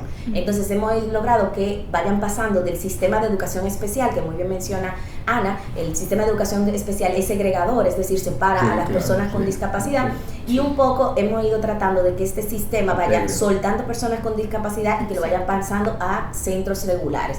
Obviamente esto pasa por un filtro porque hay que levantar cuál es y de ahí sí viene la valoración de la discapacidad. Es importante entender esto, porque como decía Ana, no es la misma realidad para cada persona. Entonces tengo que saber qué necesita esa persona y si en este nuevo espacio puedo brindarle esos ajustes razonables, ¿no? Entonces normalmente la población con discapacidad visual es la que ha podido, ya no existe, hoy en día no existe un centro de educación especial para personas con discapacidad visual. Solo discapacidad visual, ya no existen escuelas especiales para personas con discapacidad visual. Es importante entender esto porque ya solo quedan en educación especial las personas que tienen discapacidad múltiple, dígase discapacidad visual con otra condición, con discapacidad física, con discapacidad intelectual, etcétera. Y hay diferentes ofertas dentro del sistema para los diferentes tipos de población con discapacidad. Por ejemplo, tenemos aulas específicas para el caso de niños y niñas con síndrome de Down. Tenemos niños con autismo que están dentro del sistema regular o en una aula específica dentro de un sistema regular. También tenemos diferentes realidades, por ejemplo, para discapacidad auditiva, que tienen unas escuelas específicas porque tienen que tener el manejo de la lengua de señas. Ahora sí, desde el CONADIS estamos aportando y hemos hecho diferentes levantamientos para que la población con discapacidad auditiva llegue solo a nivel de primaria en estos centros específicos donde ya maneja la lengua de señas y que puedan pasar a un centro regular con un intérprete de lengua de señas. Ya tenemos algunas escuelas, en Santiago hay una, creo que... Y universidades también ya están... Y las universidades, que ahí entonces... maestros de lengua de señas para que estén ahí siempre en la... Y ahí entonces paso al sistema de educación superior, que ciertamente dice Ana. También estamos trabajando con las instituciones de educación superior junto al MESI. Actualmente tenemos varios años ya trabajando con todo el tema de concientización de las universidades, de levantamiento de información. Ya la mayoría de las universidades incluyeron las preguntas del Grupo Washington en su registro de admisión. Dígase que desde la entrada del individuo, quizás ya en Pucamaima te pasó, Ana, sí, te preguntan desde la entrada, desde la admisión, si tiene algún tipo de dificultad, y entonces ahí ya prenden las alertas a la universidad de saber cuáles son los ajustes razonables que tiene que hacer para esta persona. Entonces ya se hace una entrevista, lo que sigue es una entrevista con el usuario, con la persona con discapacidad, para poder identificar cuáles serían esas brechas o esas barreras que pudiera tener y que pudiera la universidad poder disminuirla. Se está haciendo actualmente un diagnóstico para levantar cuál es la realidad de las universidades, porque tenemos universidades que están muy bien en procesos o que son bastante accesibles, y tengo otras que son menos accesibles. Entonces estamos tratando de hacer un diagnóstico para tener un panorama país. Se está haciendo junto al MESI con todas las instituciones de educación superior. Actualmente están pasando ya los formularios de levantamiento de información institucional. Ya hay muchas universidades que nos han respondido. También se va a hacer una encuesta a los estudiantes para ver también la percepción de los estudiantes, porque una cosa es lo que digan, una cosa es lo que dice la universidad y luego la percepción de los estudiantes frente a esa inclusión. Y vamos a hacer ese levantamiento para entonces desde ahí tener una línea base y poder entonces asesorar y crear políticas ya más generales, porque tenemos instituciones dentro de educación superior que tienen hasta departamento de inclusión, pero tengo otras que no tienen nada de nada. A propósito de eso y de la pregunta de Angie, sí. ¿Cuál es la respuesta, la experiencia que ustedes tienen con las respuestas de las oficinas del Estado frente a las sugerencias que hacen ustedes, a las recomendaciones que hacen ustedes? O sea, hay de todo. Hay todo tipo de... Sí, porque las organizaciones están hechas de seres humanos. Exacto. Lo que nosotros experimentamos en la sociedad se espejea dentro de nuestras organizaciones. y asimismo como tenemos algunas universidades más sensibilizadas que otras, hay instituciones que están más sensibilizadas que otras. Y nuestro trabajo Póngale precisamente el foco a la que no sensibilizar y a las empresas personas. también, sí. Y las empresas sobre todo. A propósito de lo que Ana también pregunta con respecto, bueno, uno de los mecanismos para llegar a las personas con discapacidad no solo son las asociaciones sin fines de lucro. Se ha hecho un esfuerzo importante con respecto a desarrollar un proyecto de municipios inclusivos, que igualmente le paso la palabra a Catherine, que ha estado liderando este proceso y que tenemos avances importantes, sobre todo de la mano del Ayuntamiento del Distrito Nacional. ¿Cuál es el proyecto? Sí, la Ruta para el Desarrollo de Municipios Inclusivos es un programa creado desde el CONADIS para impactar al gobierno local. Entonces, obviamente, este programa fue consensuado, comunicado y compartido con la Liga Municipal, porque obviamente es el ente rector en materia de municipios, y también la Alcaldía del Distrito Nacional, que tiene una dirección de inclusión. Entonces, es una buena práctica a simular en otros municipios. Un poco la ruta lo que pretende es que en cada municipio exista una dirección, una unidad, un departamento que pueda dar respuesta a la inclusión de las personas con discapacidad en sus comunidades. Entonces, parte del plan a trabajar, el año pasado comprometimos 12 municipios, se comprometieron con el desarrollo de la ruta. Hoy en día, este año, estamos en el proceso de sumar nuevamente a estas personas y los que vienen, porque supieron que tuvimos todo un tema de elecciones donde cambió mucho de gobierno local, es decir, de esas 12 instituciones, muchos alcaldes cambiaron, entonces tenemos que volver a sentarnos con estos alcaldes nuevos para poder seguir con la ruta. Y los 12 primeros municipios de la ruta, ¿qué están haciendo? ¿Están cumpliendo bien con el trabajo? Sí, ya se hizo todo un trabajo porque nosotros todo inicia con la concientización, porque decíamos que si no hay conocimiento de lo que es la persona con discapacidad y de sus derechos, no podemos hacer cambios. Entonces ya todos estos ayuntamientos se sensibilizaron, es decir, fueron impartidos los talleres de trato digno a sus colaboradores y fue identificado ya, porque aunque no tienen una dirección, sí fue identificado una persona, un enlace que es el que va a dar respuesta al programa. Entonces ya tenemos un enlace y actualmente estamos en el proceso de revisión de ordenanza municipal, porque sí queremos que haya un compromiso escrito, legal, esa parte importante. De ordenanza ¿Qué recomendarían municipal ustedes a los ayuntamientos que hagan en favor de esta? Sí, nosotros tenemos un borrador de ordenanza municipal creado en CONADIS donde plantea los diferentes derechos o los derechos fundamentales de las personas con discapacidad. Y lo que tienen que hacer ellos también. Y están ahí planteados en la ordenanza como un compromiso. Angie, ¿se puede conseguir esa? Pues, sí, está la información, pero igual puedo pasársela por correo, la información actualizada de lo que sería la ruta. ¿A qué se comprometen esos ayuntamientos? Sería bueno también para pasarle balance. Totalmente. Sí. Ya los puntos que se han solicitado. Sí. Enviarlo. Sí. Yo quisiera comentar algo. Desde mi entrada al CONADIS, no había nunca estado expuesto hasta este cuatrenio. Lo que sentí era que la gran oportunidad es de verdaderamente transformar el CONADIS en un organismo regulador. Es como una superintendencia. Sí. Es la superintendencia de discapacidad. Exacto. Entonces, es número uno, asociativo. O sea, querer llegar al país desde un local que hasta difícil de llegar es muy difícil, no sé si usted por aquí cerca. No, ¿dónde está?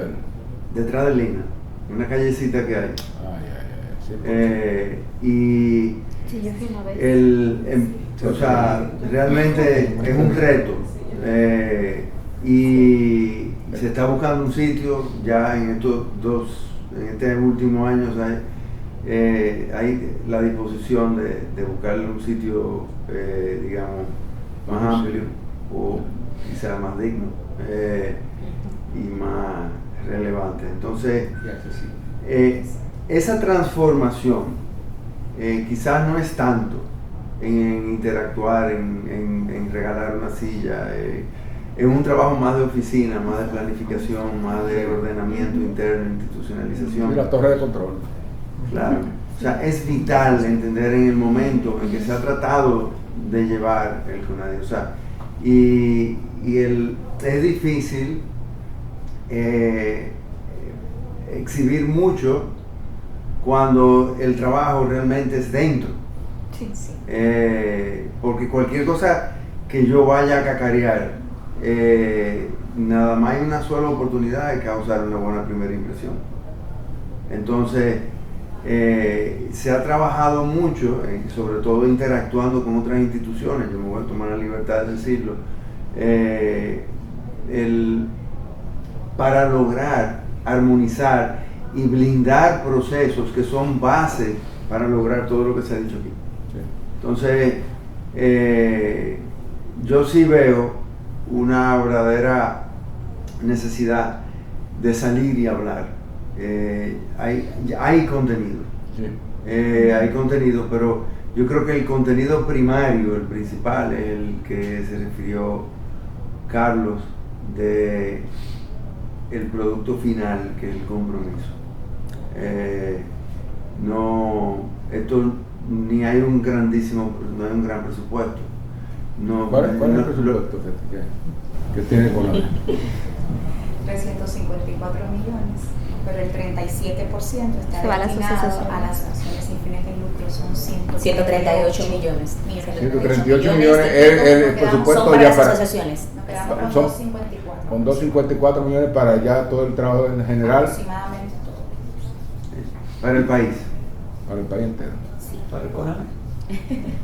Y llegamos quizás a 100 colaboradores. Y ahora en el nuevo presupuesto, ¿qué han sugerido ustedes? ¿Han sugerido algún momento? Lo primero es poder ejecutarlo de una manera efectiva, porque el reto ha sido poder usarlo de una manera, digamos, correcta y coherente con lo que se ha querido hacer. Ahora, la pregunta es si ese dinero rinde para hacer lo que se quiere hacer. Lo que se necesita. No, si se hace todo lo que hay que hacer y evidentemente eso no daría. Ahora, lo primero es poder llegar a ejecutarlo, que no hemos podido llegar a ejecutarlo. O sea, ustedes no han podido ejecutar el presupuesto.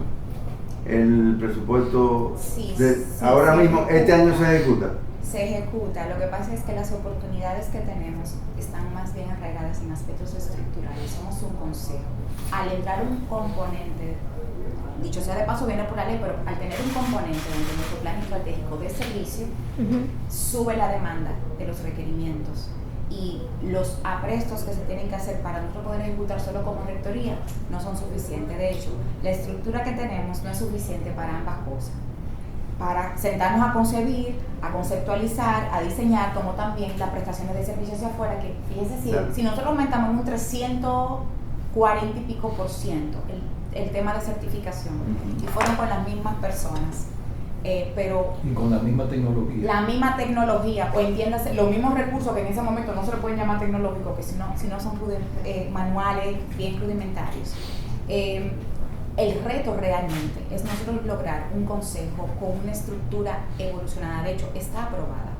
Es una estructura aprobada. Lo que pasa es que los recursos en el Estado, no siempre los recursos que tenemos están destinados a pago nominal. La ley de presupuesto contempla una serie de elementos que tú no puedes, aunque tengas recursos disponibles, moverlos para poderle pagar al personal. Entonces son de esos aprestos administrativos que se deben de agotar, están priorizados por la voluntad que hay y el apoyo que hay desde el Poder Ejecutivo.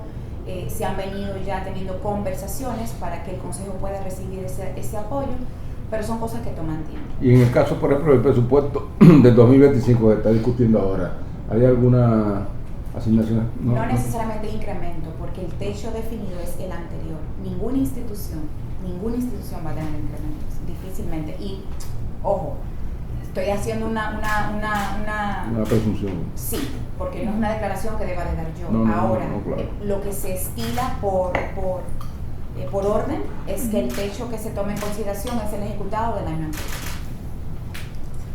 Entonces, cuando vemos, por ejemplo, funciones como las que acaba de describir nuestra directora sobre el servicio que debemos prestar y sobre la parte regulatoria que estamos constantemente generando año tras año diferentes entregables para la institucionalización de la inclusión, Es bueno y yo creo que es bien valioso entender que así mismo como Ibelice y Catherine son las que nos representan en la mesa de la ONU, también Ibelice es la principal facilitadora que se va a dar los talleres. Y asimismo como tenemos un equipo de certificación que están recibiendo y procesando cerca de 600 a 700 certificaciones al mes con un equipo de 6 personas, de esas 6 personas, las 6 se hacen cargo de todos sus procesos administrativos, las 6 se suman en los procesos de creación de documentación y de ahí también vienen las asignaciones periódicas de las cuales tenemos una incidencia tal vez de 2 a la semana durante todo el año de mesas técnicas, las mesas técnicas, la institucionalización de la inclusión en el sector público y privado y todos los informes que de hecho interesante también aprovechar para hacernos eco de ese aplauso de que República Dominicana está ahora mismo sentada en la Comisión de Derechos Humanos y desde este año se nos ha multiplicado la demanda porque nosotros somos un ente rector del marco de derecho humano de una parte importante de la población. Entonces, es el mismo personal que da los servicios, es el mismo personal que se hace cargo de todos sus procesos administrativos y es además el mismo personal que se hace cargo de todos estos procesos institucionales. Que yo creo que tener esa mirada de cómo tenemos a este grupo con esos 3 tentáculos activos en cada uno de los asientos también es valioso. Ustedes están bajo la sombrilla del Ministerio de la Presidencia. Correcto. Así que tienen que reportar al Ministerio de la... ¿Qué esperan? O sea, ya como que hemos dejado claro lo que se está haciendo, lo que la trayectoria, pero ¿qué viene para el futuro? Ustedes dicen que tienen un plan, pero más o menos como unas pinceladas de cuál es esa visión que plantea el CONADIS para el futuro de las personas con y sin discapacidad en cuanto a los puntos que hemos planteado, bien sea concienciación, informar y dar a conocer el esquema de discapacidad a nivel de sociedad. Eso a nivel de largo plazo. Ajá. A nivel de impacto, yo diría de impacto sostenido. Entiendo que en primer lugar esa conciencia de que la inclusión sea parte de nosotros como sociedad dominicana, que sea natural, es más, que sea tan natural que, como yo decía antes, no haya ni que hablar de manera específica. Segundo, llegar a la gente, ese acceso que no es solo la accesibilidad física geográfica, llegar a la gente en comunicación, pero comunicación en el verdadero sentido de comunicación, la doble vía. A mí me gusta desbaratar un poquito la palabra comunicación. Comunicación es poner en común para llegar a la acción. Que nosotros pongamos en común todos los actores sobre la mesa realidades, oportunidades y acciones para lograr un impacto. Y quizás esa es la parte ideal. Al mismo tiempo, la parte ideal es la que mueve los pequeños y los grandes pasos para llevarlos a esos logros tangibles. Que se hable de discapacidad, que se deje de evitar el tema, que se deje de ignorar el tema, porque se ignora o se evita. Y yo creo que se evita más de lo que se ignora. Que se hable conscientemente, que se abran las oportunidades y sobre todo al final cumplir con esa misión, lograr esa misión, no por obligación, de garantizar la igualdad de derechos, la participación y eliminar la discriminación hacia las personas con discapacidad. Y en ese sentido, hacerlo con todas y todos, que es lo más importante, que lo podamos hacer. Yo desde el primer día dije algo, yo dije, esto no lo podemos hacer solos.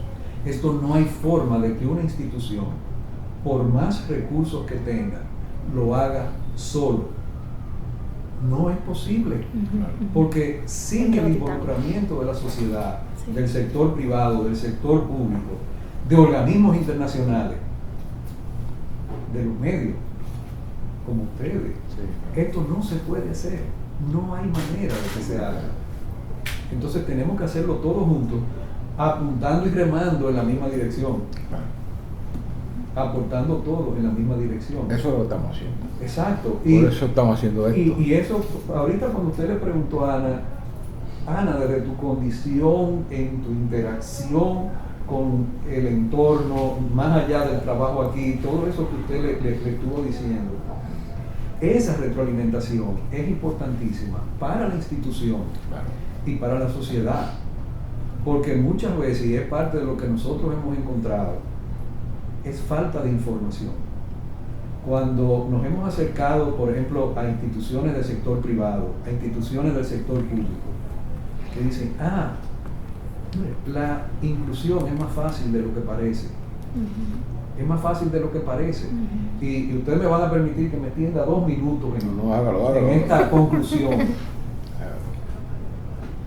Hay estudios que han determinado, estudios de Accenture, que han determinado que las empresas que están en los percentiles superiores de inclusión laboral le dan más retorno a los accionistas que las que no. Y Google también. A ese nivel. Nosotros estamos hablando de que hay incluso opciones y hay estudios hechos y hay ya experiencia de que personas con discapacidades específicas son mejores para trabajos específicos, y eso es conocimiento que se puede transferir. A ese nivel es que estamos hablando. Entonces nosotros tenemos que mirar en esa dirección. Si ustedes van mañana a la superintendencia de banco en el nuevo edificio, el superintendente me llamó y me dio el tour. Ellos incluso lograron intervenir las aceras para que tenga la superficie según manda la normativa. Las aceras incluso. La rampa, todo. Y él me dijo, ven, tú me vas a decir aquí qué es lo que yo tengo que mejorar. Es importante. Ese tipo de cosas, ahora que se hacen remodelaciones de una manera tan frecuente y tan rápida, incluir la accesibilidad digital, la accesibilidad de la página web, que hay normativas que se han hecho con Indocal. Están las normativas de accesibilidad hechas con Indocal. Y los reglamentos de obra pública. Reglamentos de obra pública, todo eso está. Yo lo que le pido, don Miguel, como bien sabe hacerlo usted, es que haga de esto parte de su agenda y parte de la agenda de acción social, de responsabilidad social del Listín Diario. Ya está hecha. Bravo.